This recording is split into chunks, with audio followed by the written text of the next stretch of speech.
What is a trailblazer? A vanguard? A pioneer? Or are they a pathfinder? Well, a trailblazer is all those things, and so much more. Welcome to TrailBlazerz.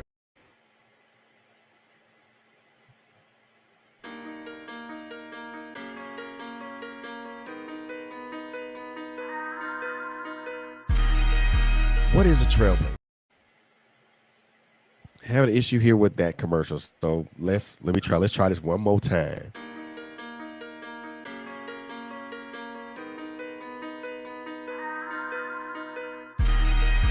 What is a trailblazer? A vanguard? A pioneer? Or are they a pathfinder? Well, a trailblazer is all those things, and so much more. Welcome to TrailBlazerz Radio, a unique podcast platform that speaks on a multitude of subjects.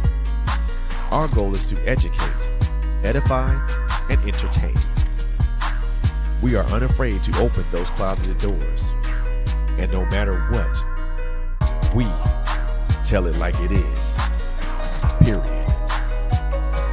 Like and follow us on all social media platforms, and listen to our audio podcasts on Spotify, Apple Podcasts, iHeartRadio, and more. Tune in, kick back, and vibe out with us.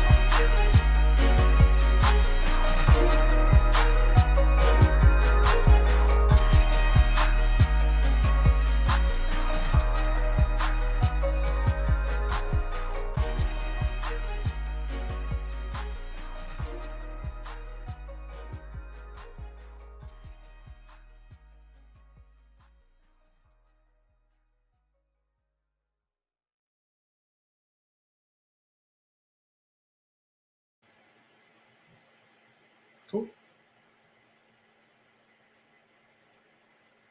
Your microphone.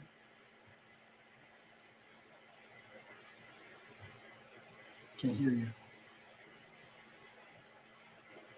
The microphone is muted. Okay. There you go. There we go. Hey, what's going on, everybody? Hey, look, I'm doing some struggle streaming, but we trying to get it right. What's going on, everybody? Hello, ladies and gentlemen, boys and girls. Welcome to TrailBlazerz Radio. I'm your host, Frederick Beatty. We want to thank you guys very much for being here tonight, man. You guys could have been anywhere else, but you guys are right here rocking out with us. Most definitely appreciate that. We thank you guys for that. We want to thank you guys for continuing to like and follow and share us and comment on our various social media platforms, Instagram, LinkedIn, YouTube, Twitter, Facebook, IG, everywhere. So we thank you so very much for doing that. For doing that, man. Do me a favor, man. We're on YouTube, guys. We're on the road to 100 subscribers. Do me a favor, go to our YouTube channel, TrailBlazerz Radio, and only subscribe if you feel the content resonates with you. So from the bottom of our hearts, we thank you guys so very much for being here tonight, and we thank our listeners and our viewers for always being present and available for us always, man. So tonight, man, we got a great show for you guys tonight, man. The gentleman that is sitting to my right or to my left, however you are viewing him, I am excited to be with it, to have this gentleman in the building with me tonight, man. But before we even get into the reason as to why we're both here tonight, man, let me first give you a breakdown of who this gentleman is, man. So without throwing a lot out there. So this young man is a former foster youth and a survivor of child abuse and domestic violence. He served as an attorney for social services, litigating and providing training. He presently combats abuse, neglect, and domestic violence through speaking and advocacy. This man lives in the Midwest with his wife and 3 boys. He is also the author of a children's book on resiliency titled Little One, You Are Loved. Ladies and gentlemen, boys and girls, let me introduce you to this man right here, Mr. Albert Grieve. Ladies and gentlemen, y'all give a warm TrailBlazerz welcome to Mr. Albert Grieve. What's going on, brother? How are you? Thank you. I'm doing well. I appreciate the opportunity to be here with you today. Oh man, look, it's all love, man. It's all love. I'm excited I'm excited to have you here, man. And if you don't mind, I want to kind of just want to jump right into this, man. I know when we talked at our Zoom meeting that you you did law enforcement for a while, you and then you were an attorney, and then I think the other thing was I think you worked in social services for a while. Yeah. What? Why? I gotta kind of see what made you pivot toward from law enforcement to attorney, and then from attorney to social services. How did that happen? How did that come about? All right. So when I was coming up, so in high school through college, I always envisioned myself being a prosecutor, putting bad guy in jail. But when I was graduating from Lincoln University to HBCU in the Midwest, I had just bought my first house, and I had an 18-month-old son, newly married, and I could not afford law school. It was out of reach. So I jumped into law enforcement. And I actually, for a while, thought that that's where I was going to be, and that's all I was going to do. My wife actually motivated me quite a bit to pursue law school. So she would probably be the catalyst. But I think it's important to point out that people who go through domestic violence and child abuse, a lot of times their abusers really beat down on them emotionally, so they lack self-confidence. Right. So for a long time, man, I wasn't even sure if I would be able to do well. I graduated valedictorian from Lincoln University, but you still had to take this standardized test. And for me, standardized tests are very difficult. And so that seemed to be this hurdle that couldn't hop, right? And the my bane wife, of everybody, man. The bane of my bane too. I don't like standardized tests. It doesn't work for everyone. And now there are institutions of higher learning that are starting to do away with some of that, which is great. But I still had to jump that. But when I left law enforcement, I actually left this field entirely. There was something that happened on the police force where I helped to put bad guy in jail as a road cop. And some politics and some other stuff kind of really got me disheartened and turned off, because I thought it was our job to come together with uniform, put bad guy in jail. But some other stuff kind of got in the way, and I lost all interest in it at all. Putting bad guy in jail. Like, my father was my abuser, and I actually worked as a claims adjuster for a couple of years, but that wasn't a good fit. I feel like, man, I was like, I could do more. And so then that's when I went to law school. I found Department of Social Services. I became a litigator for them. And then I did legal aspects training for Missouri Children's Division for a while as well. Wow. So I left completely. Wow. So you came from that law enforcement, and you left that completely. And you stated that the one incident that you had would kind of left a really, really bad taste in your mouth. Was it? Now, when you said you left, was it an amicable split, or was it just something that you had? Did you fight? Did you wrestle with that for a while before you decided to say, I can't do this anymore? Yeah, because for me, and I've been on both sides of the fence. Right. I mean, because I've been pulled over, right, and I pulled people over. Right? But for me, when I put on the uniform, I genuinely try to help people. I did not like writing tickets. When I wrote tickets, it's usually for fail to produce driver's license or insurance or seatbelt, something that didn't cost a whole lot. I could check the box and everything. But I honestly thought we put this uniform on, and I had the opportunity to be involved in a rape case. These two people grabbed this lady, took her to her abandoned building, tag teamed her all night. They were going to kill her, and then they dropped her off at the house. I was tasked with transporting them to a jail after being interviewed. And I started talking to him, and I was like, man, I bet I can get a confession. And I just came from a training, forensic and linguistic analysis, that connects with them and looks at their words and uses their words to try to gain a confession, draw pictures the whole night. And so I just wanted to give it a try. And I had permission from my supervisor, the detective that was on call, and everything. And so I ended up getting not only confessions, but I got these people to draw pictures. And Monday morning, another detective and a lieutenant kind of armchair quarterbacked, and they said it was outside of my job description and above my pay grade. And I was just devastated. Yeah, I was just devastated. I couldn't believe it. I thought we'd come together and put bad guy in jail, but kind of politics got in the way. But I do want to say this, I've never been a person that believes that the grass is greener on the other side of the hill. So that's why I left law enforcement altogether, because I'm sure you're going to run into those type of people in any job. It's just that for me in that moment, there was a lot of people leaving, a lot of turnover, a lot of other stuff. And that was a catalyst for me to jump ship. I was like, it's not worth it. I got to exercise self-care. Right. And I get that, man, because that the turnover of one first and foremost is like it's crazy. Number one, and then you go in and you went in it with a benevolent intention, Yeah. not to punish people but to help people. Yeah. Some And would then say naive. yeah, oh, of course, we all into those things, not knowing what they are. Then when we get rudely introduced to it, then it's like, wow, that's when the door opens. That's when the door opens for you. Like, okay, this is what it's supposed to be like. All right, go have to tread carefully now. But see, I came back. I came back stronger. I went back Of into the course. system as an attorney.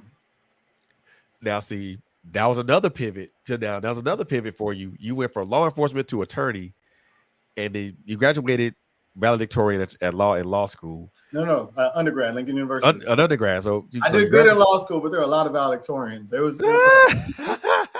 I went to St. Louis University. I got the top grade in some of my classes, but that was a rude awakening. I mean, Oh there was a lot wow! of smart cats there. It really was. But I did good. I graduated toward the top. And, that's another thing, too, is like the cost of law school versus the field that I want to go into. That was a huge trade-off. So Right, Wash U was one of my schools that I got into, but it's like looking at $300,000 price tag. And then I was going to come out making $37,000 a year as an attorney, which is mind blowing, but social services doesn't pay. And so that's one of the reasons why I'm here is trying to increase awareness, because my background, like the in the Zoom meeting, and I'm sure we'll get to it, the things that happened in my childhood are still occurring today. And it's not because we don't know any better. It's because the entities tasked with intervening lack the resources. And we're desensitized to a certain extent to child abuse, domestic violence. We turn the channel. And so the people on the front lines that are trying to help, man, they're doing it with one hand tied behind their back. And so part of my job, my duty is to educate and inform. cool, and I like that, man. Being an attorney and then litigating for being litigating and advocacy for those people. Um, how how challenging was it on a day-to-day basis? Okay, so for me, I got positive feedback from the people I interacted with, but for me, it was self-imposed pressure. So I did 2 years full on litigating, but I'm telling you, like when you work for social services as an attorney, you age in dog years. So I'm going to say I had 14 years. I'm serious because I was like, so I don't know if you know the state of Missouri, but I had cases from corner to corner. And these are cases that have been going on for years. And so I had to jump in the case, get up to speed, go and make an argument. But first I got to get in the car and drive. I mean, there was times I woke up at 3 or 4 o'clock in the morning, go pick up a state car, drive down south, try to get home. Well, first of all, you're going to get hometown because your attorney coming out. Everyone else knows each other. They don't know you. And so you're at a disadvantage. And then I'm coming trying to make an argument, kind of new, green behind the ears and everything. So, man, it was stressful. But I probably had the most self-imposed stress because for me, every case was a kid and I was that kid. I could not lose. If I lost, I understood the impact. And that is very taxing. Oh wow, I could understand that because like I said, every case you looked at, you saw you in that case. You saw you, and I mean, since we're on that, let's talk about that a little bit. Um, I know we talked a little bit about your own history. Um, and I want you to be as comfortable as you can. I want you to be as comfortable as you can when you talk about this, but also understanding that if you don't want to wade out into those deep waters, we can always go back to the shallows, right? So I just want to let you know that this is number one. This is a safe space, and number one, we can wade out as deep as you want, but if it gets too deep, we can always way back to the shallows. I appreciate that. I really do. So I mean, to me, that's being trauma informed, and not everyone that does this type of stuff is trauma informed. And I personally, I would say I'm trauma aware. I'm not quite there, but asking permission is very important. I've done some of these interviews before where they just go straight to the jugular. And, it could be triggering and stuff like that. And, no. Honestly, I have actually learned that I need to ask permission before I share my background. So I will say that I'm comfortable sharing stuff, but for some viewers, it might be very heavy content. And our viewers and our listeners know they understand that, and they're very, very good about giving words of affirmation and words of praise. So you don't have to worry about that over here because our viewers know that they give words of affirmation and words of praise when it comes to that. But I did want to put that out there because I want you to be comfortable when we talk about stuff like this. It is, I mean, because I'll say this from my own experience. I mean, I've been on both ends of domestic violence too, as a abuser and also the abused. And it's crazy that, you know, not enough men talk about this. They talk about those experiences. Um, why do you think that? Why do you think that? A lot of it is culture. A lot of it is upbringing, and because culture, we don't talk about it enough. So we're not influencing culture. So you don't talk about it. And so like my background, the new cycle, the idea is breaking generational trauma, breaking generational domestic violence and everything. So I am learning about myself and my background so I don't repeat those things. And part of that is sharing, gaining information and adjusting as I go. I like when you said you were on both ends, that takes a lot of guts to admit that, hey, I was the bad person in this scenario. But it means that you're self-aware and you've taken steps to resolve that, which is good. A lot of people don't take those first steps. Man, look, if those steps were baby steps, brother. Trust me, they were baby steps at first, and then they became more confident, bigger steps. After a while, you know, okay, this is who I am, but it doesn't.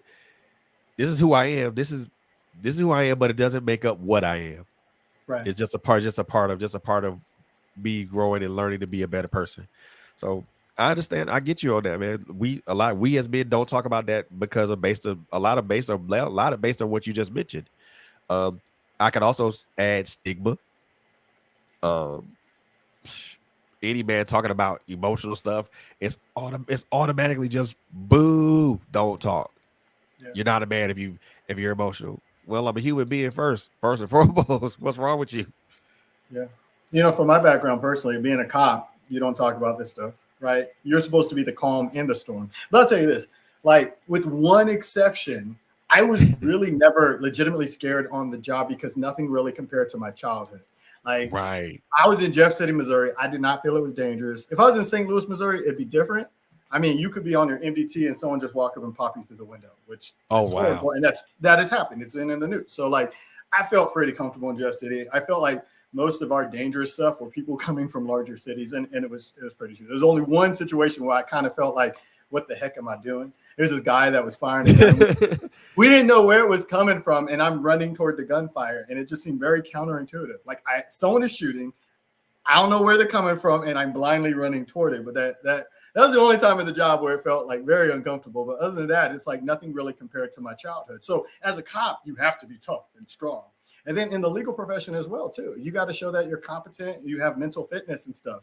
And, you know, if you start talking about being depression and anxiety and you haven't even really gotten to the profession, it may close doors because they're like, man, you can't handle the pressure for profession once you actually get your degree. So being a guy, being law enforcement and attorney, all of that has told me to keep my mouth shut and bottle it up. But I know that's unhealthy. Right. And you mentioned something that I like. You mentioned something I like that I heard you say that I love mental fitness. A lot of us don't practice that. And I think when we talk about mental fitness, we always talk about, well, you just understanding. You know, no, mental fitness is more than just understanding. It's also being aware. Right. You know, and you mentioned something also. You said you're trauma aware, not trauma informed. That's something that a lot of us most people can almost disconnect with, because some people, like you said, like you, are trauma aware and not trauma informed, and that's not a bad thing. It's actually a good thing. It's just that it's just, to me, it's just that one step above trauma informed. Because I'm a correct you with it. I view it as one step below. I'm really, not quite there yet. Yeah, well, when they talk about trauma informed training, you're very knowledgeable about it. I know there are things that I need to do, but right, I'm not in the practice of doing all of it. Let me put it like this. It's hard for you to pour into someone else if your glass is not full. I feel my glass is not completely full. So I will try to ask permission when I share. I will try to be careful, but I still make mistakes. So like of someone course, may be inclined to share their negative story, and then my first inclination is to respond with my similar experience. Well, maybe they didn't ask permission. Maybe they just want a safe place for me to listen. And now I've dumped on them by doing the trauma dump and trigger them more. So, I mean, I still have some work to do, if that makes right. sense. I'm not It quite does. there yet. Okay. No, but I get it. I get it, man. Because we're all growing and maturing as people, and we're all understanding, the things that we've endured, the things that we've been through. I mean, it's as you mentioned that, your childhood was not, not necessarily the best one of all, the best of all, best of the best, because of what you've endured, Do you being mind if I abused share by my men, background? being like, yeah, come on, let's Okay, go. I'm ready. Let's go. okay. So again, I have no intention to trauma dump. I want this to be constructive. I'm sharing my background to Right. show that you can overcome.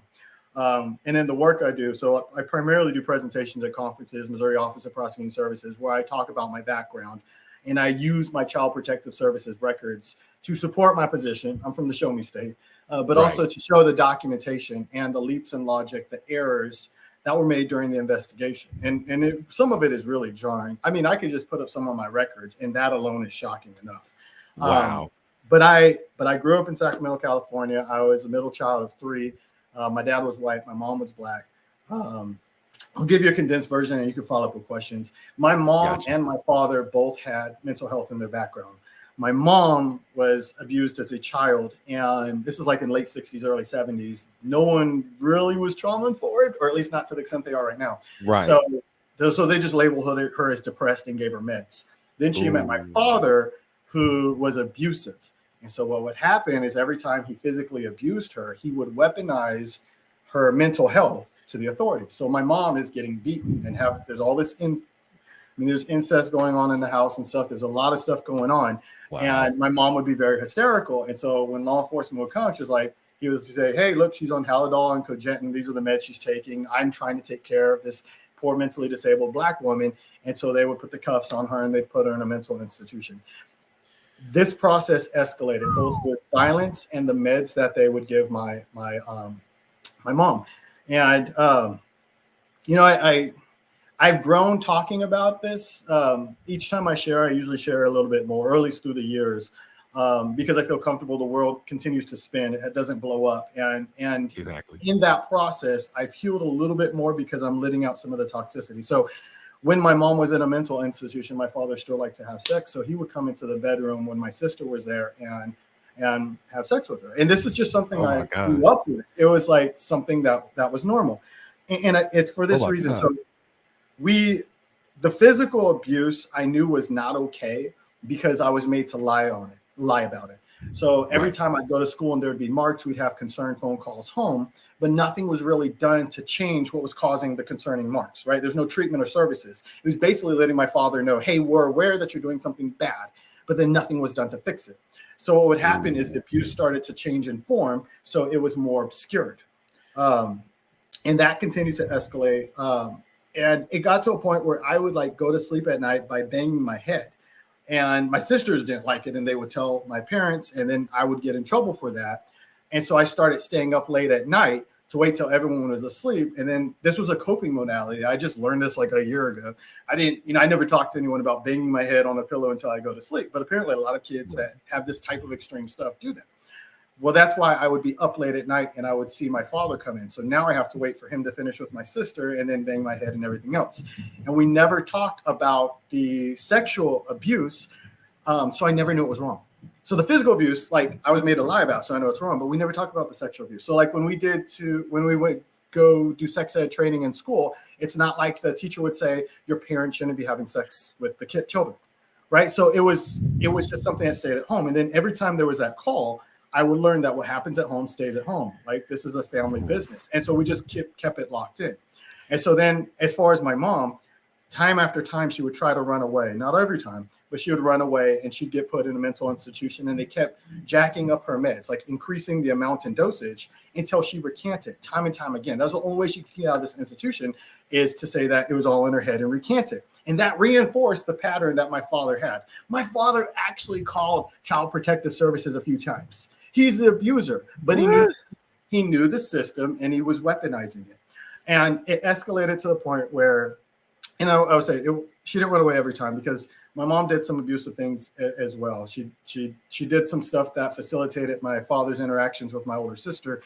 And neither my sister or I really blame her. We understand, because in that moment, she was like, either maybe I can just appease him for this one night, And you have to understand the dynamics of domestic violence to be able to Right. do that, right? You got to really be able to walk in the shoes.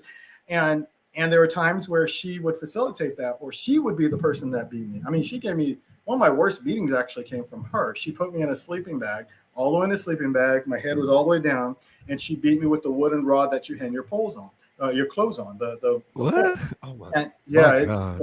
and you as a child you can't see where the hits are coming from. So like she'd hit high, I'd block high. She'd hit low, I'd block low. Eventually, you learn to just block high and just take the rest of the blows in your body and try to go to a happy place. But in those moments, I think she was actually trying to protect me from my father, and she was making the choice like running away isn't going to help because authorities aren't going to help. So this pattern continued to escalate. The last opportunity to intervene was a situation where my mom tried to run away. He ran into the apartment complex and tried to scare her in the house using a hammer.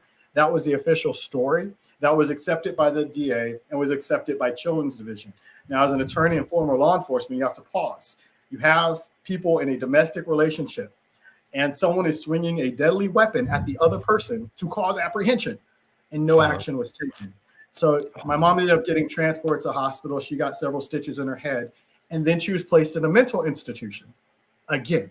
And that was the last opportunity. Actually, it was so bad that her meds were increased to the point where they would have people come to our house weekly to give her Halidol injections to ensure that she was getting her meds because she was having all these episodes, right? Every time she reached out for help, it was seen as an episode, right? But after the hammer incident, they were afraid to come to my house. So fast forward a few months, my mom tried to run away again. And long story short, my father hogtied my mom up underneath the window. But when she was hogtied, laying on her stomach, he jumped up and down on the back of her head. He spat on her, and she perished overnight. The fire department carried my mom out the next day. I still have not grieved the death of my mom. So I don't know how to. I've got a lot of work to do on myself. My father actually thought about doing a group suicide before he turned himself in. It really would have been like 3 more homicides and a suicide. But we went to school the next Monday, and we actually stayed in there, not several more weeks, but several more months.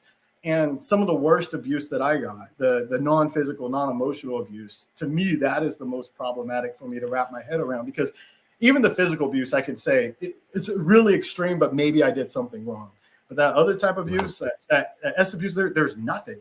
I'm just, for children that happens to, you're just treated as like an object, not human, like an animal or something like that. And it's really difficult to wrap your head around. So that's a little bit about my story. Then I was in the system, bounced around a little bit. And then when I, finally got in a foster home that was working for me, California is very liberal, but they lack the resources. And at the time, they were going to kick me out of high school when I turned 18. And the reason why is there would have been no more funding. And so then my foster father said, "You can't stay here anymore. I'm sorry." And so on March 1st, 2003, I was 4.0 student. I was editor of school paper. I was on the wrestling team. Finally, hitting my stride and trying to thrive. And I was going to have to be homeless before I can even graduate high school. And so luckily I had a recruiter from Lincoln University come, and she convinced my foster father to let me stay just until the day I graduated high school. And then once that was put in place, the foster agency found funding to pay for the extra 2 months. And the day after I graduated high school, I was on a plane to Missouri with 2 UPS boxes to my name. So I'll stop. And I threw a lot at you, I know, but my God, man! First and foremost, man, I have to. And I have to add this too. So I have the documentation, I have the records to back up what I'm saying. So like one of the most, so I have a children's book, and we'll talk about that later, but I'm working on the manuscript. And so that's why my recent focus has been more mental health, because I give this presentation, but I haven't really gone into the depths of it. To me, the worst part of the beating with the sleeping bag was the hope that I can convince my mom to not do it, right? The conversation in advance. It was because I spilled some soda. So like trying to promise her as a child, I'll never spill soda again or anything like that, right? So in my book, I'm going in much more detail in the records, and I cannot dissociate as much. When I present, I'm usually talking about myself as if I'm someone else. But like in writing this book, it's been kicking my butt because it's me, and I'm going into my feelings and the thoughts and the depths. However, I think it's beneficial for practitioners to see that, to be able to understand, to be able to relate and connect. because there are so many things that they saw in my household where they thought they made the leap in logic that the children were cared for. So we had like a super clean house and everything. My articulate father seemed very engaged. It was actually the exact opposite. So being able to juxtapose those two to try to help practitioners see those types of things. So, but through the process of writing my book, I've really learned that I still have work to do with myself to like unpeel the layers of trauma and, you know, identify what's causing some of my behaviors as an adult and try to heal them, you know, because ultimately I want to become a better dad and I want to become a better husband. So, right. And I think that's the onus for all of us, for especially us as men, because, you know, I'm listening to your story and I'm like, I'm trying to contain tears over here, because when you hear stuff like that, when you hear these things, the amount of, and I'm gonna use the word inexcusable amount of abuse all around. It's almost like it's a lot, and then the persons that paid for it. Number one was your mom, ultimately with her life, and then your father, ultimately with you guys not being in the home. But then on top of that, there are two other people. There are three other people that are paying the price too, that are still paying that penance, which is the three of you. And, you know, I'm pretty sure, you know, if your father has made amends with himself and tried to make amends with you, I'm pretty sure that would be cool, and it is water up under the bridge. But I have the sneaky suspicion that that's not the case. can I speak to that? Yeah. Okay, so my father had like this clinical OCD, but he also was an angry and abusive alcoholic. So that drove a lot of the physical abuse. So there would be these standards, like as a kid, that I would fail to meet. And because he was drunk all the time, he beat the crap out of me. Could never make him happy because of this OCD. But he couldn't see it. I couldn't see that. And that somewhat trickled through. But I don't do the physical stuff, but that OCD. And to a certain extent, it has helped me. OCD, I graduated valedictorian. Right. Striving for, I went through law school the whole night. I am the first person in my family to get a degree. And I think before we went live, we were talking about how many foster youth go to college. It's like single digit percentage. Exactly. So how many get a terminal degree? So there have been aspects of it that have helped me. But in my presentations, every time I try to present, I want to be the best presenter. I need to be head and shoulders above everyone. And to those ends, when my father got out of prison, because he's out of prison, he's a free man, I wanted to reach out and interview him so that I could try to get some sort of information I can use in a presentation. And I'm telling you, it's scary. So like I was a cop, right? But when there's just a thought of talking to my father, I became that child again. And dude, my heart was beating. I was sweating. I'm like in the Midwest and he in California. So I could not stop like the physical reactions. But Right. I did speak to him when he was on parole. First of all, that was shocking because I coped with it because I viewed him as being dead. And so then in 2018, I get this email from California saying he's being released. No hearing, no nothing, no services, just boom. And so now this man has been dead to me, came back to life. And that in and of itself was really shocking. But I still reached out to him and I started having conversations. And that was difficult. I didn't know, what do I call him? If he says something funny, do I laugh? I tried to keep my guard. I mean, I'm serious. I don't know. I don't want to give him anything, no control at all. Right. And I'm actually taller than him. I'm bigger than him, like he's just a sad person now, and so I came to this realization. So I wasn't as scared of him, but I tried to keep up these barriers when I spoke to him. And I didn't ask him why you did this or anything like that, because nothing could change the past. And frankly, I wouldn't change anything because I wouldn't have the family, my kids that I have right now. I wouldn't have the life I have right now. So I'm not trying to turn back the hands of time or anything.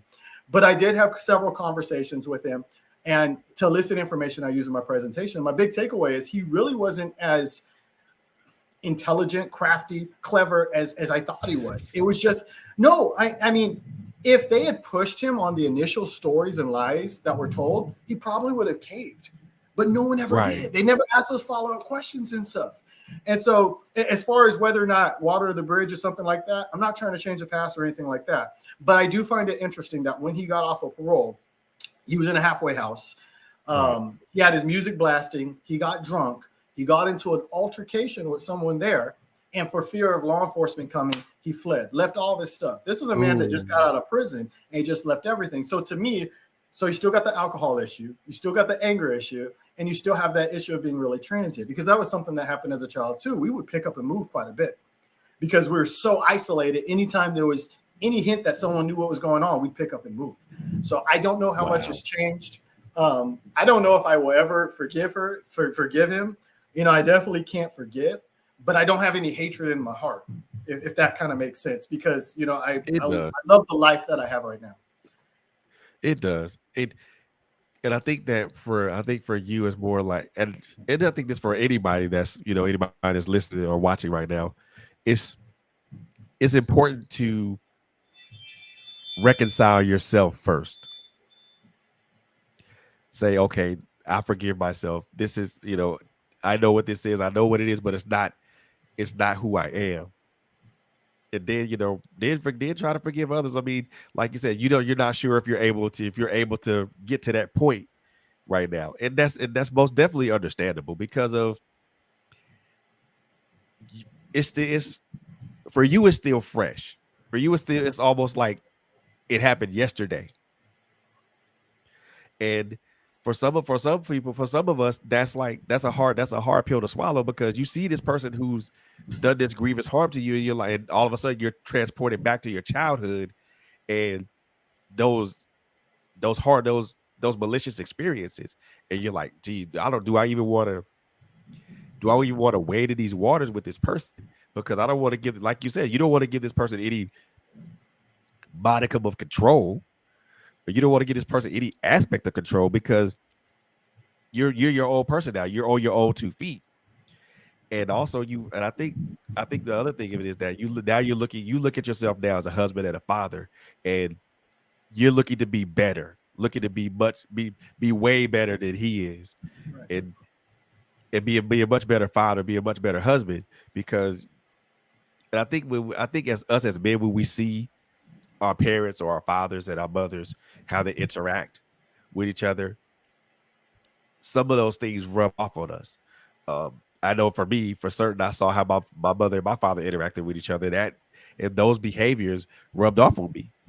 Yeah. I saw how my father treated my mom with like she was an absolute queen, like she was an absolute queen. And I saw how my mother treated my dad. Those behaviors rubbed off on me. And I think when we see how our parents interact with each other, those behaviors rub off on us. And unf- unfortunately, for some people, those are bad behaviors, and they run, and then they trickle down, and they affect every aspect of our lives. As when we become parents, when we become spouses, you know, it affects the friendships that we engage in. Yeah. And I see for you, that's a huge internal struggle, because you're fighting with, okay, do I forgive this man, and do I just like leave it alone, or do I not forgive this and still bury those feelings and those emotions that I felt when I was good, when he subjected me to all types of things. So the struggle, I sense the struggle, and the struggle is real. It's And I think and I'm not saying that this is some a path you should or could follow. I think that I think you're looking at yourself, and you're looking at your father like, yeah, I don't want to touch that. I don't want to go near that. I don't want to even be associated with that, or even be bothered with that. When in reality, and again, this is not me trying to psychoanalyze you, Yeah. That's but it's it's also something that I learned from my own personal experience, is that you know you're learning to separate your experience you learn to separate your experiences from your life now, your father, your husband, and you're there. You're doing the best that you can to be a good father, to be a good husband, and you try to separate those experiences from where you are now. Now, that had been my intention, but that's so as I get older, I learned that I really can't. No, of course not. for, for my work and stuff, I'm constantly facing. So at some point, I have to push through. I have to face the pain. I have to let myself feel, and I have to kind of work through that. Right. So, and I really, I mean, so normally they would say engage in therapy before you connect with your abuser, right? I just picked up the phone, tracked them down, found them online, found him actually through the sex offender list. That's how I was able to track him down because he had a Wow. list. And then I was able to find a halfway house. My sister's in California. She went there, found him, put him on speakerphone, called me, and then boom, we went from there. But no, I think that's part of it is that I am trying to face it. I am trying to work through it because it is an integral part of me. And for the longest time, I wished I could just purge my brain of all these thoughts and all these memories and everything like that. And so that's where suicidal ideations and stuff comes in, because there is no way to purge it. The only way to completely close the book is to like burn the book. And so for human life, that means you. And so that's, the first time I tried to commit suicide, I was, I don't know, maybe 11 or 12 years old. Wow. That I contemplate suicide. It was a time that my father hit my mom in the head with a hammer. And I went with her in the ambulance to try to, that was my thing, is that I would go make sure mom isn't going to say anything. Because I'm going to say this, I'm not proud of some of the things I did as a child, but I did things to survive, right? So there were times where I was pitted against my sister or my mom or something like that. And that is hard to live with, because like, why wasn't I courageous? Why didn't I take out my father? Why didn't I try to run away? And I did try to run away once, but it didn't work. It's a lot easier said than done. So I had gone with her to a hospital and found myself in a wandering the hospital, and I went to a 5-story parking garage, and I almost considered jumping, but knowing my luck, I was going to live. And so I backed away. But so with absent us having these conversations, how am I to know? How am I to counter those learned behaviors? How am I to break the cycle? So that's why it's incumbent on us to have these conversations, to increase awareness, to get the education out there, to break these cycles, change this thought, change these behaviors. Oh, man, yes, indeed. I am with you 100% on that. It's so important to break chains, because what we do, I you like said breaking cycles, chains. oh yeah, exactly. I mean, and we're both, and I love that we're on the same page with that. The cycles the circles that we travel in, especially when those circles begin from a point of abuse and hurt and neglect, as well as so many other things that encompass that. Those circles are really, really hard to come out of, because it's almost like every day you're living those events, and then when you look at the person who perpetuated the events on you, it's even worse, because now you're still traveling those same circles, and it's like, how do I do this? How do I get out of this circle? How do I break this circle? How do I come out of this circuitous route of mine? Yeah. Now, for me, Statistically speaking, sorry, I didn't mean to go go. ahead. No, Statistically, go ahead. statistically speaking, I should be locked up, incarcerated, on drugs, self-medicating, homeless, all these different things, because a lot of people just aren't able to cope. There are so many people that I know that have lost a decade or two of their life self-medicating with substance abuse and stuff like that, because no one has reached out to them to be able to tolerate. So I'm really, really fortunate to have been able to get an education. Education has saved me, because I'm able to study. Education taught me that I don't know everything. I went to school to learn that I don't know everything, but it's taught me to stay curious and be able to look and research and stuff. And being self-aware is like the number one step. And so although, like, for instance, just this year, I realized I'm on something called a healing journey. And that doesn't even sound cool as a guy to say it, but it's true. But acknowledging it is very important. And I'm probably farther on that healing journey than I give myself credit for, because I'm able to sit here and speak about it. Not just sharing individually or writing it down or something like that, but actually speaking publicly, subjecting myself to social media live ridicule, because, everyone that wants to armchair quarterback and everything. But at least I'm far enough to realize that, I'm in a position to give back. I'm healthy enough where I can share in a constructive way, and I can maintain my self-care in all those types of things. But education has saved me. So that's part of what we're doing here. And I noticed some people also made comments. I don't know. It disappears before I'm able to read them. Oh yeah, Edward.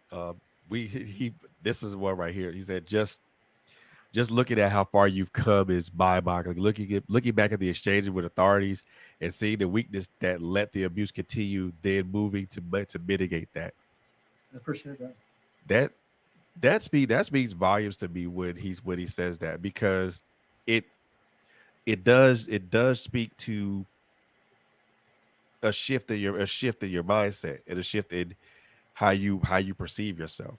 You're shifting from an abused child to a powerful adult.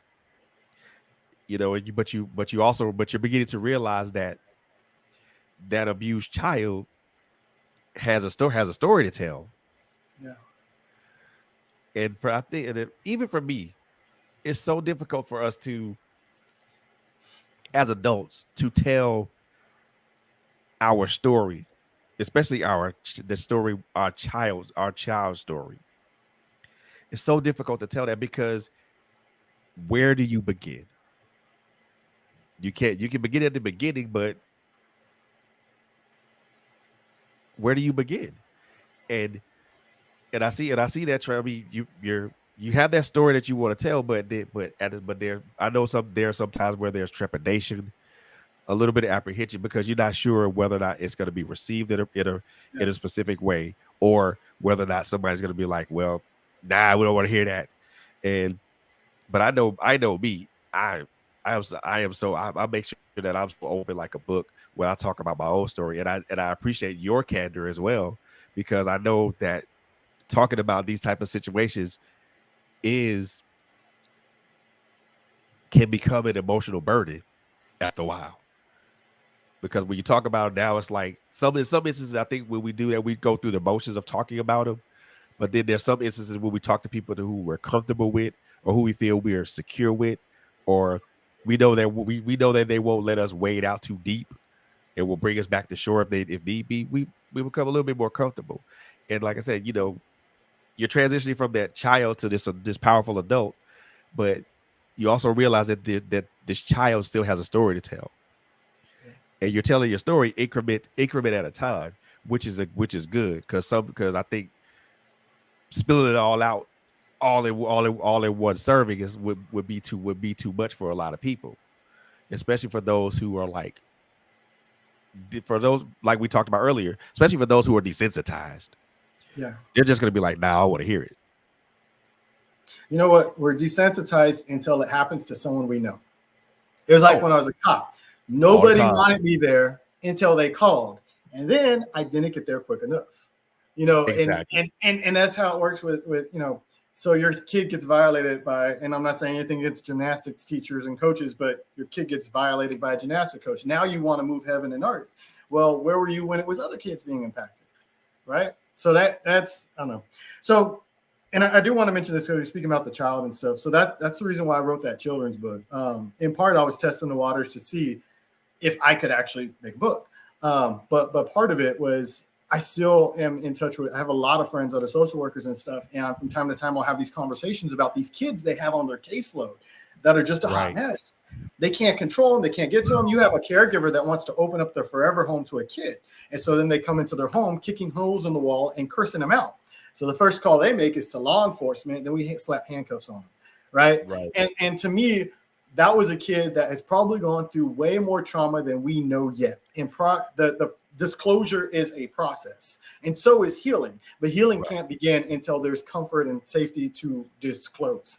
And so what we do by failing to give them the tools to communicate what's going on is we increase their defenses. And so that's all they do. They create this impenetrable wall of defenses and stuff. So that's why I did that children's book, Little One, You Are Loved, to teach a child facing adversity that it's not their fault the world is blowing up around them, right? We love them, we appreciate them, we care for them. It's also to show caregivers too that you're going to have some kids. Like, do you know what you're getting into? I appreciate that you're trying to help, and we don't have enough caregivers. That's probably one of the biggest problems for social workers when kids come into care is finding a stable, safe home for them, especially when you have like sibling groups and stuff like that. There's not enough homes for them. But then when you do have someone opening up a home, like letting them know that this is a work, right? This is a youth that hasn't even the type of things that a child goes through, they shouldn't even have knowledge of these things, exactly. Right? But so their adults have trouble processing. I think the median age for an adult going through this type of stuff where they finally are getting healing and everything is like 42, right? I told you there's so many adults that lose a decade or two to drugs, right? So they're not healing in that process. So imagine a child. So this book I created, Little One You're Loved, is designed to start that conversation. There we go, right there. Man, dang. I got the little background thing on it. But anyway, you put the link up. But I'll make sure I throw the link up for you. But I mean, it's designed to start that conversation, right? Both for the child and for the caregiver. And then I was also really intentional in the story to kind of leave gaps so that I'm really big on facilitating disclosures, but I would encourage people to do it through a child advocacy center with a trained forensic interviewer. So like, for instance, if someone is reading this book with their child and a child starts adding details that are not in the book, that's a point of inquiry, right? So like, it doesn't say why the little tree was removed from their home. And if a child starts adding, well, it's because dad was bludgeoning mom in the head or something like that, that's a point for us to do some further investigation and be able to dig deeper, as long as it's done by a trained clinician.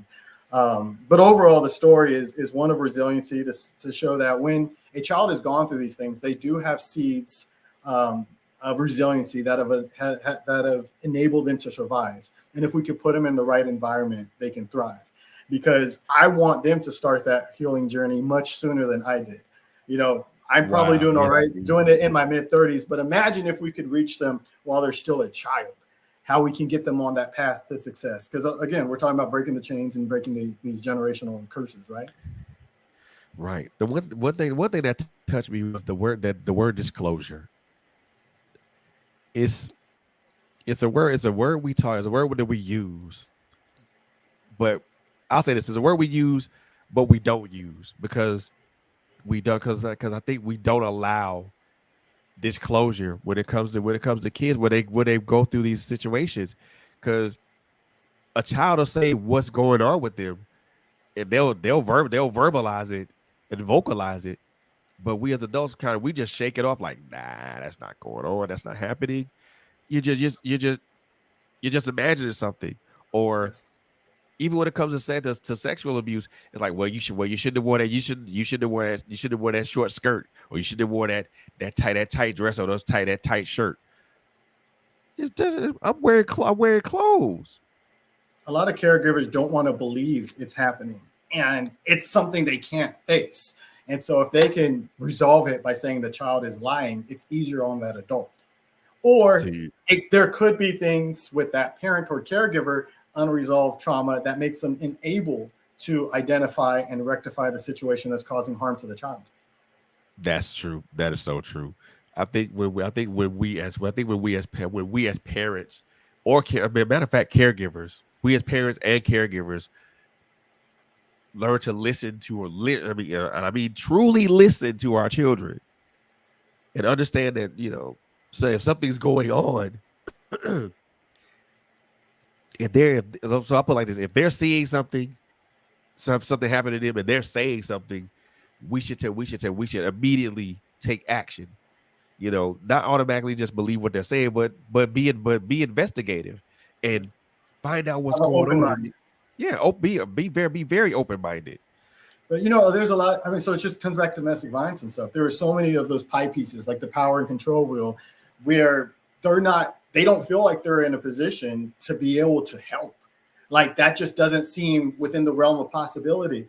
And they may go along with it to maintain status quo. I mean, what if the abuser controls all the finances? What if the abuser is in a position that if we go to court into a custody battle, they would win? All those types of dynamics are at play, and it just adds to it. So that's why my bigger emphasis is on making sure we're equipping the agencies and entities designed with intervention with proper tools and resources so they can come in. So, for instance, in the state of Missouri, you don't have to press domestic violence charges. It's the state of Missouri. Because you know how often they don't want to press charges? I mean, domestic violence is one of the most dangerous calls for law enforcement. Because let's say they go there and they identify the primary physical abuser, and then they go to put on cuffs. Well, the person they're trying to help may start attacking law enforcement because they've seen the song and dance before. If this person, it could be he or she, right? They get arrested, then they bond out, they come right back home. You guys live together. You have your stuff together. That happened to us once. One of the few times my father got arrested for domestic violence, it's because he hadn't hid the evidence of it. So when law enforcement came, neighbor called, yelling, screaming. It was Christmas. The Christmas tree is knocked down on the ground.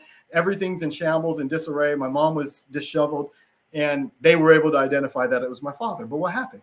Not only is there no record of the arrest, so they just, it was in the late 90s. So they arrested him and then didn't file charges. So there's no history of it, which is bad because that's important for subsequent history, right? Subsequent interactions to show that, hey, there's a pattern here. So if we didn't file charges, if we didn't make the record of it, future incidences we're not going to know. So that's very dangerous.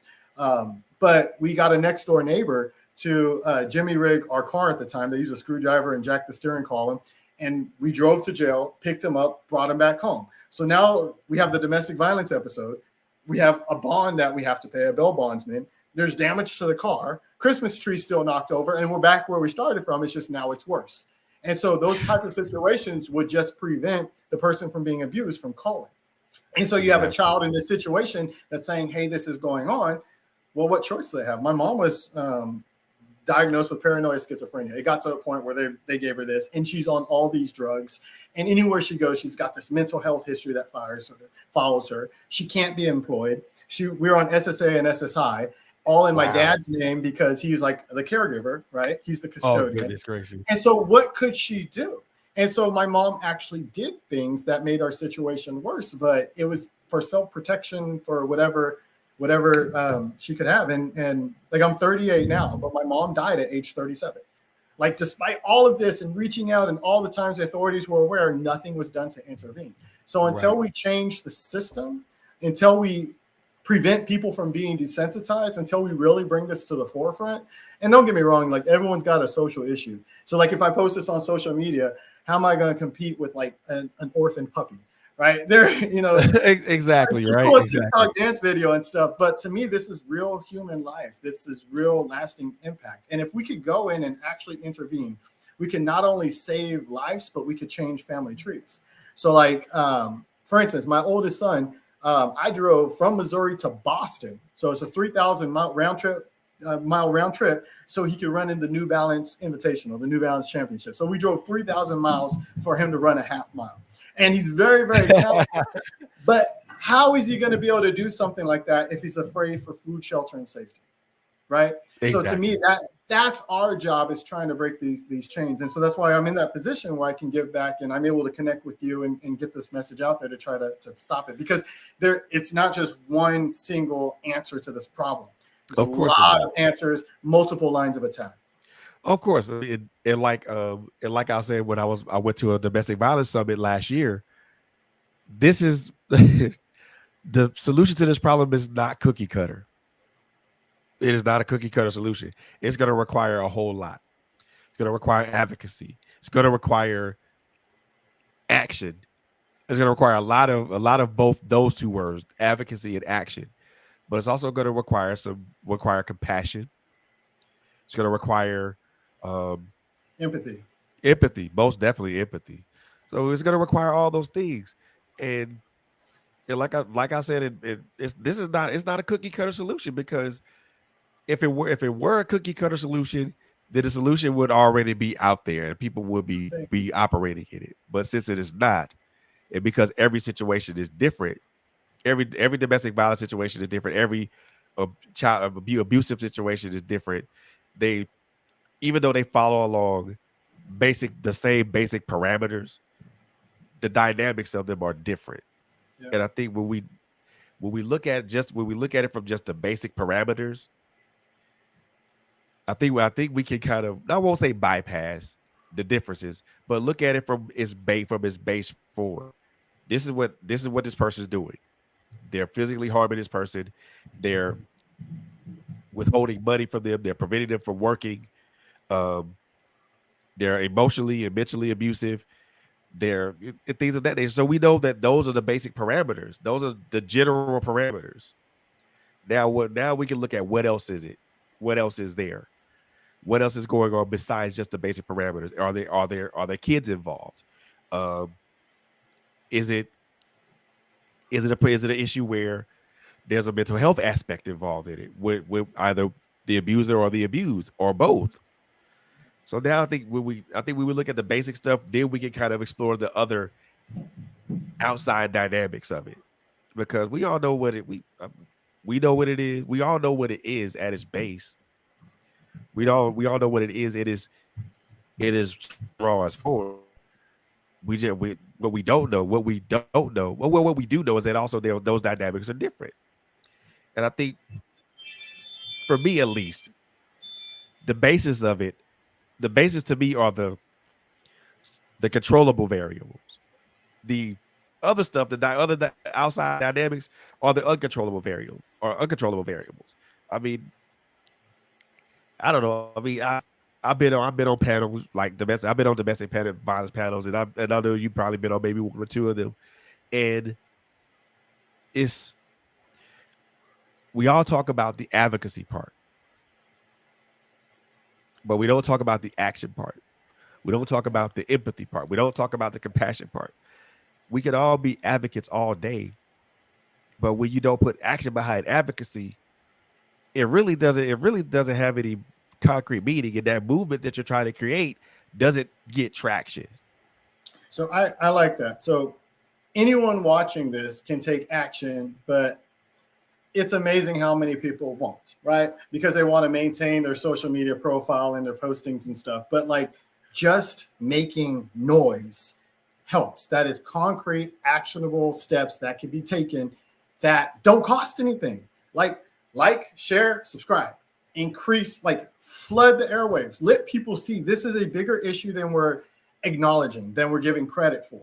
I mean, that in and of itself makes a big difference. Do you know there was a representative out of Alaska? I posted on my social media, I got like 7 angry faces, and that was it, right? They said that they posed a question in an open hearing. They said, isn't it cheaper to let a child die from child abuse than it is to go in and intervene? Because then we'll have to spend like $1.5 million over their life. Legit. If you go to begin the new cycle, I posted on my personal webpage, Albert Grieve as well. No, they literally said this. But to me, somebody really said that. But well, check it out. Yes, and I got past the political related headlines, and I found a local newspaper article about it that just stated the name and everything else. To me, it was more shocking that they felt comfortable acknowledging that verbally on the open record, because they felt they had good company to pose that question. Right. So we need to make noise and tell the officials that are in charge with funding these agencies and entities that, no, this is an issue that matters to us. Right.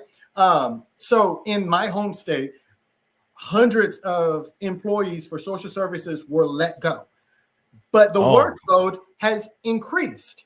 So that same type of decision, right? We're cutting funding to social services because nobody cares until it's someone that impacts them. Well, fast forward 2 years later, they're having difficulty filling their ranks because people can't stay working here, right? You're working these insane hours, dealing with secondary trauma. Like, I know an amazing worker that got 2 infant fatalities in the same week. And how are you supposed to work those cases and then go home to your family and then be able to provide the life that you want and stuff? So to me, making noise is like the number one simplest, easy thing for people to do. So then we could get funding and resources. And here's one. There was a county that a sheriff identified a need to train their deputies how to respond to domestic violence. Something happened that made them acutely aware that, hey, we're not quite getting this right. So they reached out, and we're providing training 6 months out. So in the interim 6 months, is it possible that if someone in that county calls 911, responding law enforcement may not best know how to respond to that situation, besides maybe arresting them for the night and providing a temporary band-aid? But there's not enough resources to provide the training, even when you have these entities that are looking for it. So to me, it's more of a societal issue. Notice, despite everything that the system got wrong in my case, I don't blame the system. I'm trying to fix it from within. And they lack resources. Now, true, there are some changes that could be made within.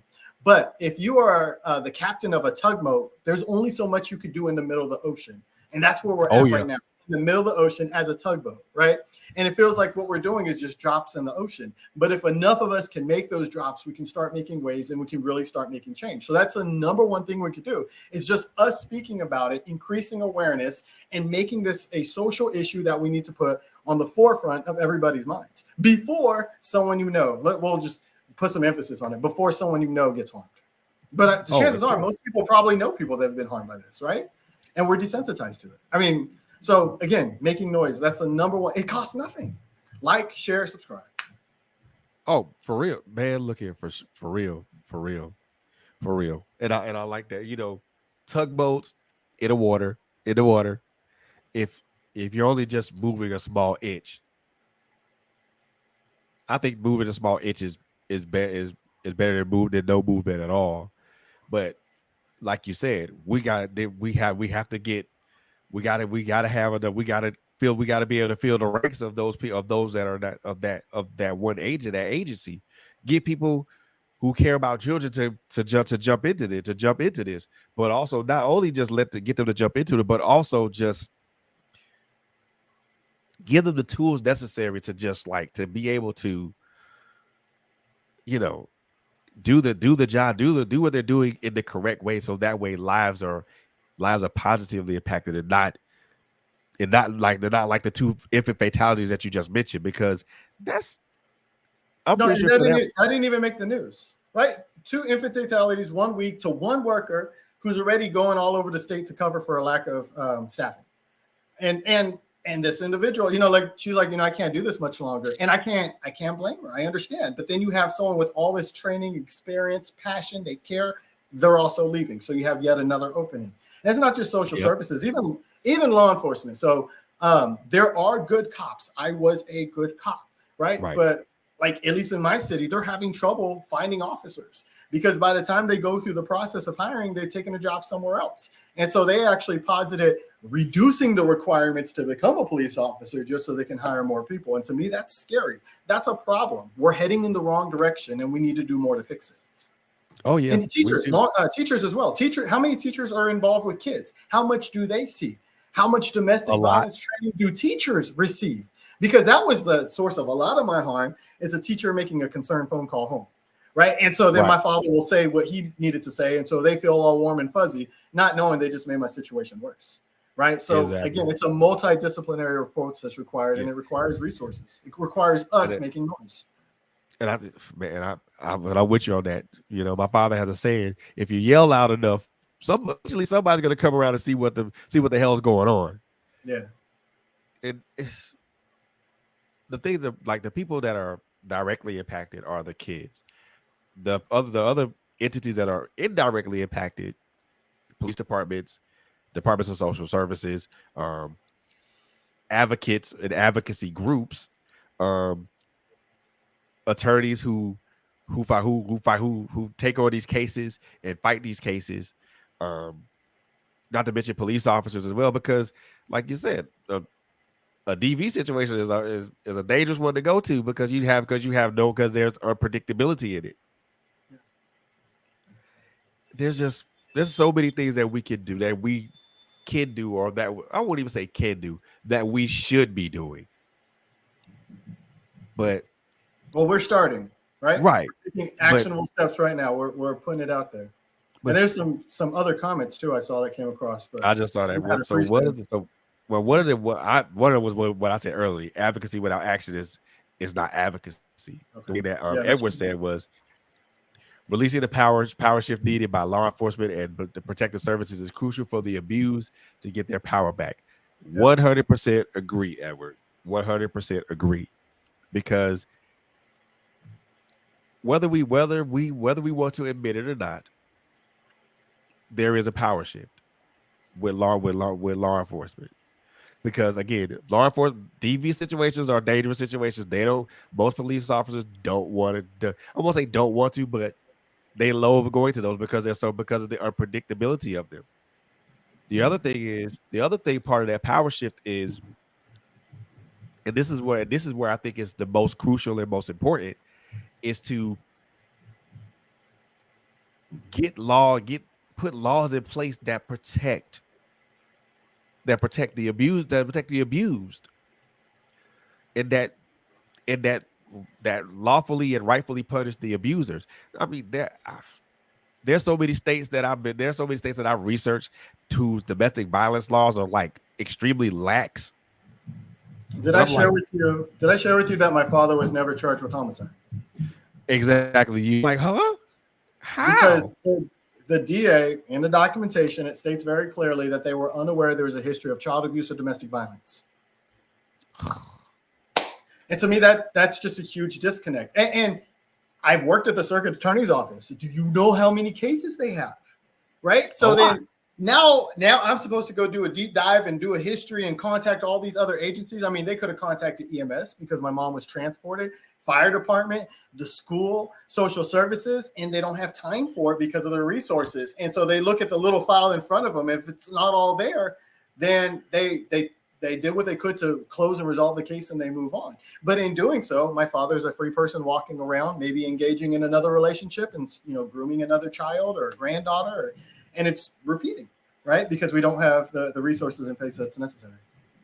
Yep, and we do the and we like I said, one of the main resources is like, first of all, let's put laws into place to where the abused are protected and the abused are rightfully punished. Make the punishment fit the crime. I mean, and my thing is this, and this is kind of like my loose comparison.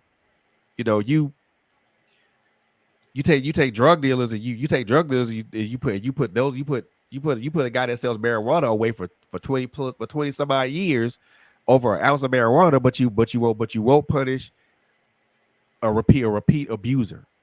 Yeah. And then protecting Where the abuse, like you said, there was I'm in a lot of Facebook groups for former foster youth and stuff, and there was this 19-year-old that this is where her life was at. All she wanted was her cell phone bill paid, and there was this Make-A-Wish organization that would have paid for 1 month of her cell phone bill if she could prove she was in foster care, but the state she was in would not release her records to her, and so she was straight up suicidal. I mean, like you're at a point where all you want to do is be able to play. So something to protect the abuse, help them break the cycle, right? But again, social services, these agencies, they need funding. We need to increase awareness. So I mean that is and just amazing. Like, would it be amazing if this video went viral, right? To increase awareness and stuff. it would be. Watch. It would be. Watch what happens. I mean, you and I are right here, but we're drops in the ocean. We need more people to get engaged, and it takes nothing. No, it's free 99 to like, share, and subscribe. But you and I know, like, it's hard. No one wants to face this. These are tough conversations. But the tough conversations have to happen because, unfortunately, like me and you are conversating right now, and we're talking about this, and it's. And we both know that it's a difficult conversation to talk about because we both know that we know that there's actionable items out there, and we know that there's actionable items out there that need to be put to the table, but me and you can't be the only ones that put it to the table. It's got to be more. It's got to be more. It got to be more of. Got to be more of people like you and I. Can I ask you a question? I think. Yeah, go ahead. So, I commend you for being courageous and saying you've been on both sides of the fence. So what caused you to be self-aware and realize there was a change that needs to happen with you? I don't mean to change the subject at all, but no, you're fine. You're fine. Okay. But you know what? What happened with me, and I have no problem with being transparent about it because it happened. Lesson learned. It's a lifelong lesson in self-control for me. So to put it out there, and to really, because everybody that listens to us knows my story. But this will be something new for you. I was in California at the time, dating a young lady. Relationship was cool. Everything was wonderful. Everything was great. Just being in a relationship and just enjoying each other's company and time and everything of that nature. The dynamics of our relationship changed. You know, She accused me of doing some things I know I personally didn't do. There were instances where we would have very intense conversations. Well, let's just call them. People call them intense conversations, like quote unquote. I call them arguments because that's what they are. I would get angry. I would storm out the door, take a walk, catch my breath, take a deep breath, come back in, calm, cool. All right, let's talk. One day that did not happen, and it was a day that I instantly regretted. To kind of put it in a much more blunt fashion, she said something. I put my hands on her. I threatened her with a knife. She tried to take the knife away. She cut herself on the hand right there. Required 19 stitches. I was charged with spousal battery. They also charged me with assault with a deadly weapon. I was in the Santa Barbara County Jail for 4 days. Me being someone who never had a record and things of that nature, they released me. But the thing of it is, they all they dropped the assault charge because that was a felony. Because that was felony assault. Because they charged me with felony assault. They dropped the assault charge, and I was charged with spousal battery, which was a misdemeanor. You know, 30 probation, 3 years probation, anger management, the whole nine. Did 2.5 years of probation until I lost my cool and got violated. Spent 90 days in the Santa Barbara County Jail. That was one instance that changed my mind. That changed my thought process. The other instance was engaging with an individual who was emotionally and verbally and then eventually physically abusive. Understanding that and for me it wasn't as a parent until I realized it. I graduated from abuser to abused. And I'm like, well, what the hell is this? And me back then, I was in my early 20s at that time. For me, I'm thinking that this is God's way of punishing me. This is my penance for hurting the other lady, the other young lady. Which in turn really wasn't my penance. It was just a bad choice of mine. It was just a bad choice, really. What changed it for me is when I understood that this was not what a healthy relationship is supposed to be. This is not what love is supposed to be. This is not what love feels like. This is not what love is. This is not the experience of love. At least not the way that I've experienced it prior, or not the way that I experienced it with my mother and my father. That's not what love felt like. Took it upon myself to leave. I got whipped, came back to California. Um, it took it took almost 2 years for me to decompress from all that. And when I say it took 2 years, it took 2 years. It literally took 2 years. Uh, couple of what a suicide attempt, a battle with depression, a long, everlasting battle with depression, which is something I still battle with to this day. But my realization came when I realized that this wasn't love.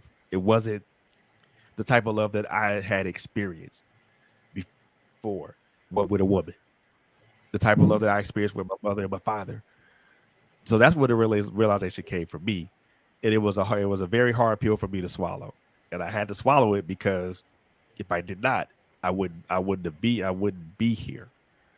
I would be here, and I wouldn't be the person that I am. Like I said, it was a 2 year journey when I got back to California because I had no earthly idea of who the hell I was at that time. I had no idea. I just considered myself someone just living this life and just going through the motions, man. Yeah. And it was crazy. It was a crazy transition for me for those 2 years. And I'm like, am I ever gonna get out of this rut? am I ever going to get back to some semblance of me? And it, like I said, it took a while, and I say this I say this with all transparency, brother. Like I said, 20. I'm 50 now. This happened in my early 20s. So this is almost 30 some odd years later,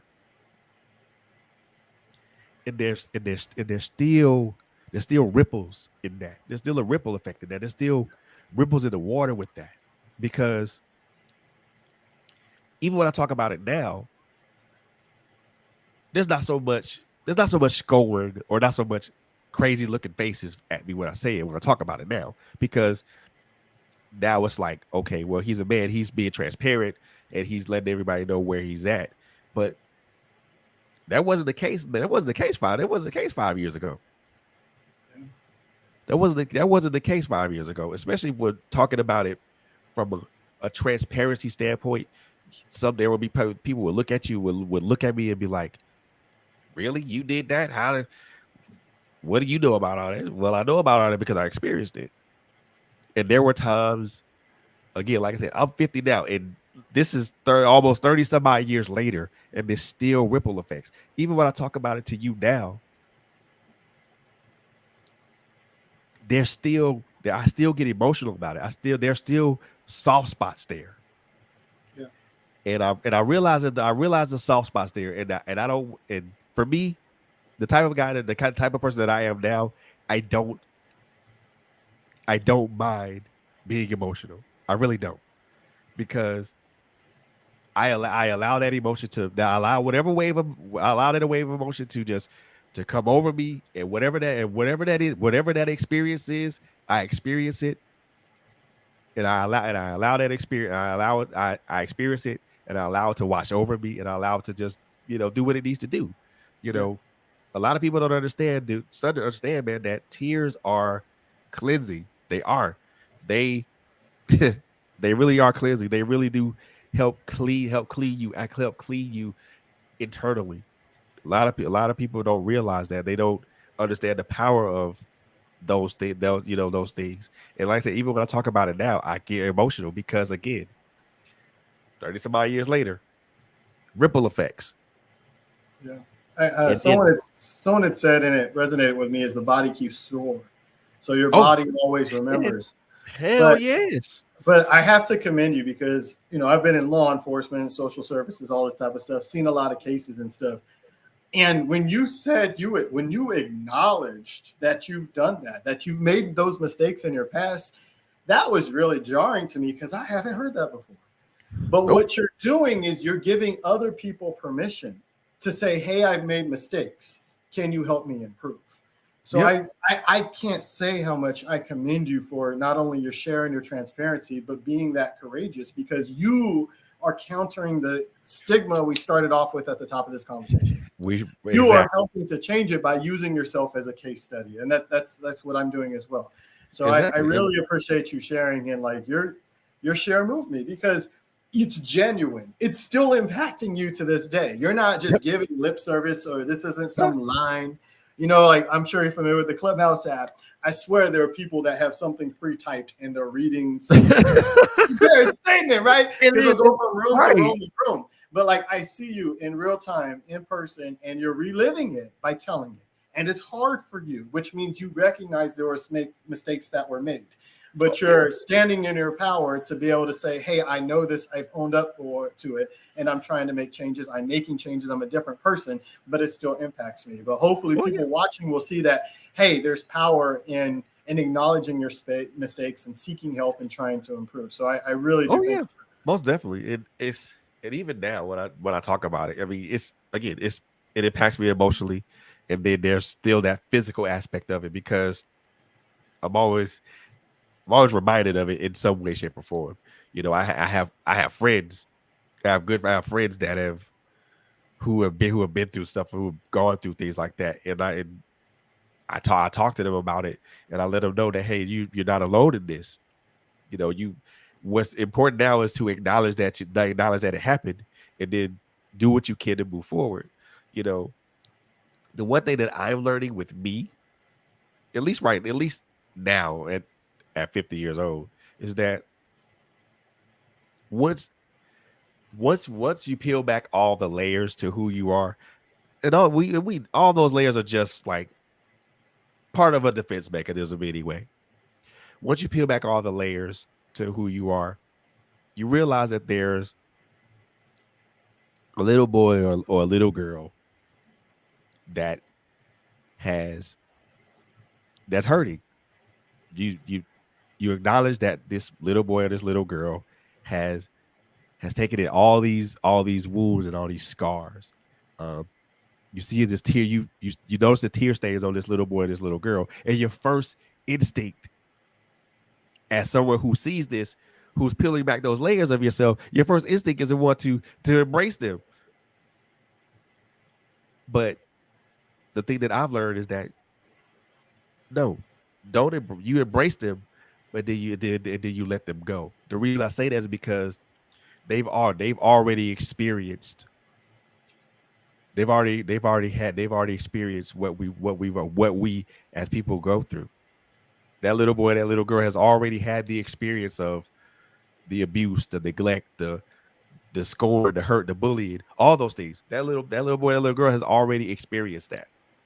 At this point, like I said, because our first instinct is to wrap our arms around this person and protect them. Nope. They all those wounds and those scars and those tear stains, they've already experienced that.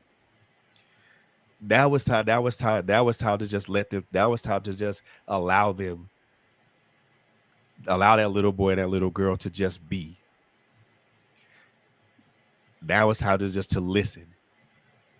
Listen and hear. Listen to understand. Matter of fact, listen to not understand, but understand and overstand. And then once you listen to understand and overstand, that was time to tell that story. Because that little boy, that little girl is gonna tell that story in its most authentic and raw form. The only thing you're required to do, the only thing that you're gonna do, required to do when you tell that story is to listen and to translate it, to translate it the best you can. It doesn't have to be verbatim, but as best you can to where there's understanding. And that's the kind of one thing that I saw that I always see, that I see with you. There's this little boy that's yearning to tell his story, but there's not enough layers peeled away yet to where you can see him and acknowledge him, and then be like, and then hug him and say, hey, look, it's okay. We got through that. We're better now. Now is your now I'm here to listen and I'm here to listen to your story, and I'm going to try to translate that as best I can to anybody that will listen. And believe you me, that struggle is so real, because I had to deal, because that's something I'm still trying to handle. I peeled away all those layers. I saw this person right here, and I'm like, well, damn, do I protect this person, or do I just leave them be? And the first thought is, my first thing is, let's leave them be. Trust me, the little boy inside of you has already experienced everything that we've talked about. Something else that you said that really stuck out to me is that you looked to your parents and they did demonstrate what a healthy relationship looks like. So Yes, when sir. you are in your moment, you're like, hey, wait, this doesn't make sense. So Nope. talking about breaking these cycles and talking about the little child, how many little children out there did not view or witness that healthy relationship? So like, I had hugged my wife the other day in front of my toddler, and then he came up and hugged me, and then he hugged mom, right? So in that moment, it was so simplistic, but man, that is a learned behavior, right? Like he sees it, he's emulating. So if I had fought mom, would he go and hit his sibling? Right? He would. So right. So that re-education portion is so important, because there's so many people that didn't have, like you, a healthy parental relationship as a benchmark. In fact, like I talk about it in terms of a parenting handbook for my kids. I know what not to do. Right. Cool. What about the other 99%? I shouldn't kill my spouse and stuff. So it's through talking and communicating and reaching out that we learn. But the most important thing I see with you is you're curious. There's there's a guy on Clubhouse from England. It's his term, like, stay curious. I mean, I think that's the most important part. Oh yes. Is being self-aware and keep trying to improve. But Oh yeah. I will say I really have enjoyed this conversation with you tonight. Yep. Most definitely. So We covered a lot of ground, but man, there's so much we can talk about. Oh, most definitely. So it's two more questions that I want to ask you before we wrap this up. One of those questions is this, and I got to ask you because I know because of your experiences and things of that nature. With your experiences, the totality of those experiences, how do you navigate fatherhood and how do you navigate being a husband? You know, with the understanding the totality of your past experiences, how do you navigate those? How do you navigate being a husband and being a father? So I think one of the most jarring things for me is that when I came into the system, my father was still in communication with me. Right. And when I do my training now, I've started to add in that the visitation and contact delayed my disclosure because it was a weekly reminder that he's still there. Be careful what I had to say. Right. But when he was writing me letters from prison, he would call me son and he would say he loved me. But he never did that in my childhood. I always thought that he hated that I was alive. Like, he used to strangle me all the time, like hold me in the air and he'd shake me, and I can't touch his hands or anything, right? I had to just sit there and look into his cold blue eyes and determine whether or not this is the day that he decided to put me down like a dog, right? So for this individual to say he loved me or call me son was really shocking and jarring. So I don't have that parenting handbook, but that was my starting point for my kids is ultimate 100% love. They could almost do no wrong. I've dialed that back a little bit because the result is a very spoiled child, and I'm totally okay with that. but that was my parenting handbook. I love you, I appreciate you, and I'm proud of you. And that's the framework for raising my kids. And as far as my wife, like trying to appreciate her for her, trying to love her for her flaws and her weaknesses, and then everything else is gravy, right? If I can accept what just irks my nerves, then everything else is great. And so developing this over time. I have a 2-year-old who's almost 3. I have a 9-year-old and I have a 17-year-old.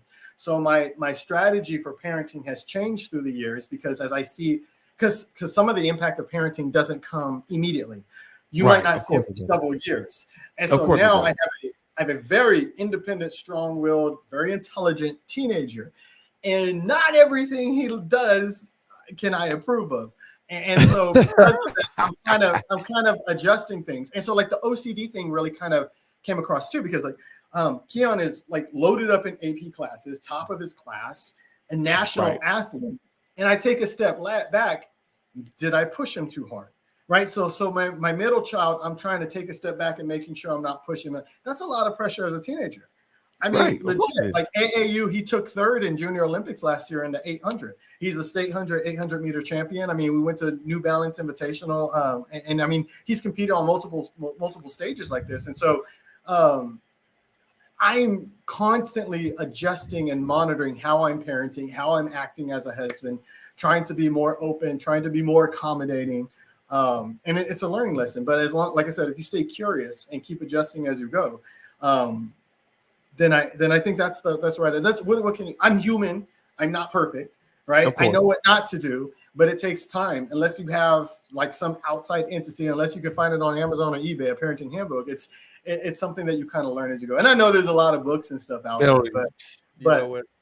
but also understanding my circumstances and where I'm at and the station in life that I'm in and the life that I can provide. So some of those books may not be helpful because you may not be able to do all those types of things. So I know that's a really long-winded question. Did I answer your question? Oh yeah, you sure did. Now the last question I always ask my guests this. I'll say this. We all know that life is a marathon, and we are all running in this marathon at one particular stage or another. We all know that the beginning stage, you're out the gate and you're running and you're getting your pace. The middle stage is where you've got your pace and you're going strong. The last stage is the finish, where you're still running at a good clip and at a great pace. But now you see the finish line, and now you know that the finish line is right there. So now that the object is to finish strong. So looking at your life from the totality of it, from what you've experienced, how you've experienced it, and now looking at from then to now, where do you see yourself in your personal marathon? I love that question, and I love the use of a marathon. I run marathons, and I use it in speaking as well. I would say that I'm after I've caught my second wind, right? So when you first start off, you feel good, you're hitting hard in that first mile, then you kind of lose your breath, and it takes a little while to get it back and stuff. So I'm probably on mile 3, because my life didn't really start until I left the system. So I was like Right. 18. So I've just barely started my life. I There mean, you go. especially like you have to think like in your legal career too, like attorneys can be like 60, 70 still practicing. You may not be able to be on a bench, but you see people doing that this profession forever, right? It's just using your Right. intellect. As long as you got your brain, you can be somewhat mobile and you can There continue you to go. practice and everything else. My youngest is only 2 years old, so yeah, I love that question. Never been asked that before, but I would say I'm on my like mile 3, so I got a I long ways like to go, that. and I I'm like trying that to because maintain a steady pace. I like that because, and I like how you put yourself in that the advocacy and all the other stuff like that, and the lawyer and the law enforcement as well as law and the attorney thing. I like how you put that because you're looking at it from the aspect of, okay, I got a 2 year old, got a 9 year old, got a 17 year old. These guys keep me on my toes. Plus, I got a wife. They all keep me on my toes. But and I like how you said that you're on mile 3 right now because, and like you also said, you didn't really get started properly until you got out of the system, which was around 18 or so. So I like that answer. I mean, a lot of people will say, most people that I've talked to say either the beginning or towards the end. It's very rare that I talk to people to say they're at the. It's very rare that I hear people say that they're at the beginning. I always hear people say that they're at the middle or toward the end. So you're one of the, you are in rarefied company right now. Well, Rarefied company. there's a lot of work to do, so there's a lot of miles ahead. But Oh yeah, I'm of course, fresh man. and invigorated. We're just getting started, so Of course, man. Of course. that's how I So view it. I want to give you this time right now to give yourself a shameless plug. I want you to tell everybody, tell our audience who you are, um, what you do, also where they can find your book. I have the link, so I'm gonna put it up right now I'm gonna put it up right now for everybody. So you got the floor. Well, I appreciate that. I usually don't like plugging myself and stuff. That's why I like doing this conversation. But I'm basically put my speaking and stuff under the umbrella of Begin the New Cycle. It's all about stopping generational abuse, neglect, and domestic violence. So I create a Facebook page, Instagram, Twitter. It's at Begin the New Cycle. The book, I actually made the story available for free. So you could buy the book, YouTube, or excuse me, Amazon, Barnes and Noble, Walmart, Target, wherever you find your books. But if you just want to get the message out there and just share it for free, the like, share, subscribe. If you just look on YouTube, it's there. Little One, You Are Loved. The video is there. My son, he was 8 at the time, he actually read the story, and I like that because it shows that generational change. So I told him, when you read this book, you're going to help bring smiles to other kids' faces. And so to me, that's being the change that I'm trying to see. So if nothing else, just go to YouTube, find that Little One You Are Loved, find the story, and just share the link with someone so the message can find those that need to hear it most. Man, look, I love that, man. The simple fact that you let your 8 year old read it, that that gives impact. That gives a lot of impact. It really does, and I love that. So I'm also gonna post a link here right here. So this is the YouTube link, y'all, for the book. I'm waiting for it to pop up here, and once it pops up, I'm gonna this. If you guys want to listen to this book in its raw form, to hear 8 year old son say it, his 8 year old son at the time say it, speak it. This is the YouTube link. Go check it out, man. I guarantee you it's gonna be a good thing. I had the opportunity to listen to it like 3 days prior to us meeting, and I gotta say that, oh my goodness, the way that young man speaks, and the way that it's I'll just say this, it's very impactful to hear an Appreciate that. 8 year old articulate the words that you wrote and articulate them in such a impactful manner. I first and foremost got to give kudos to you for writing such a powerful story, but also even I have to give kudos to your son for reading it in a way to where it's impactful. I appreciate I loved every word. I loved every word that he said, and I'm like, you know what? He's gonna be a narrator. He's gonna be a narrator. But he said, but I mean, now did you tell him to say that with emotion and conviction, or you just told him to just No, say I it? just had him read the book. The video, it's homeschool video I put together, so it wasn't like rehearsed or anything like that. He read the book, and I put the words in the YouTube video, and that was it. You know, and I told him what it was about. He understands the work I do is to help kids. You know, so to me, that to have him sharing that to show that this is the dad, you know, I'm being a role model for him. So to me, that was the biggest part is like I'm trying to use my degree, my education to make other people's lives better, Right. other people's lives better. Oh man, I love it. I love it. I love it. I love it. That when I heard it, that I heard that he said he's and I'm telling to myself, he's speaking these words with such conviction and such passion. And I'm like, you don't hear 8-year olds doing that nowadays. I was totally blown away, man. I'm not gonna lie, bro. I'm not gonna lie, man. It brought a couple of tears in my eyes because I was impressed. Not only was I impressed by the words that were written, but I was also impressed by the way that your son delivered them. I For appreciate it. me, I'm all for good wordplay and things of that nature, but I'm also keen on delivery. There's so many books that we read with our eyes and with our minds, and we play it back in our heads. There's this rarity about listening to a book and hearing the conviction and the emotion and the words that are being spoken. I was like, Yeah. you know what? And that's why I still and I was like, bravo, man. And I told him I said to myself, if Albert was here right now, I would most definitely give him a hug and a pat on the back. And him and his son. I appreciate that. Man, I'm it's hoping all. it would resonate with children too to see another child reading the book. Oh yeah, most definitely. I'm most definitely gonna spread the word with this one because this needs to be heard. It needs to be seen. It needs to be witnessed. Um, we me and you, as long as and everybody else who are advocates we're supposed to be the change agents.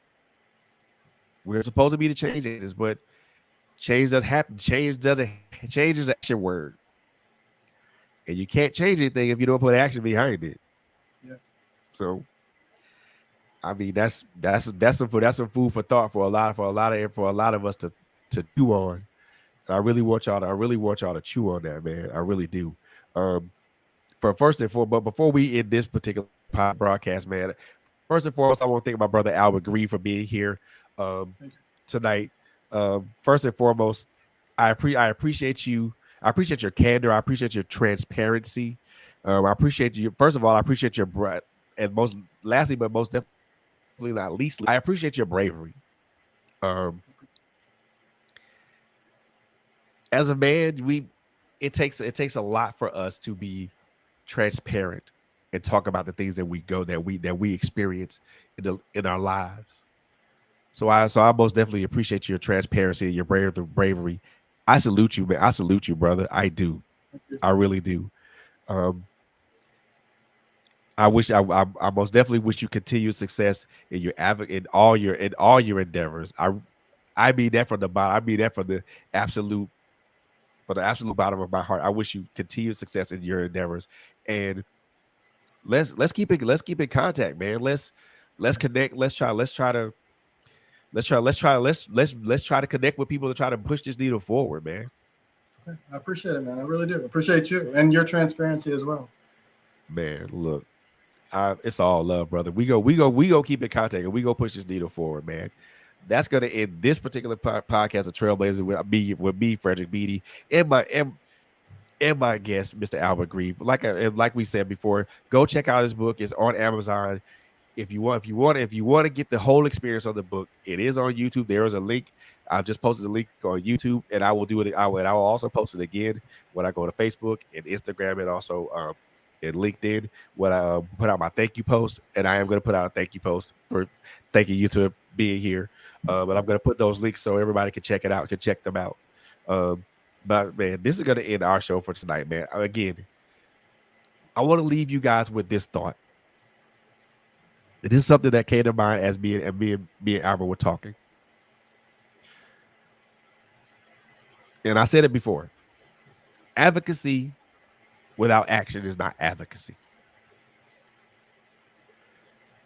Change is advocacy is an action word. Change is an action word. If we don't put action behind the words that we speak, and the word and by the words that we speak, how are we impacting anybody? Who are we changing? Who are we affecting? Who are we? Who are we impacting? Who are we empowering? Empowering.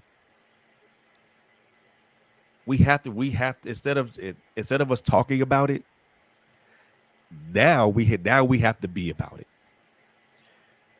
We can no longer if you're an advocate, I say this for myself as well, because I am not above reproach.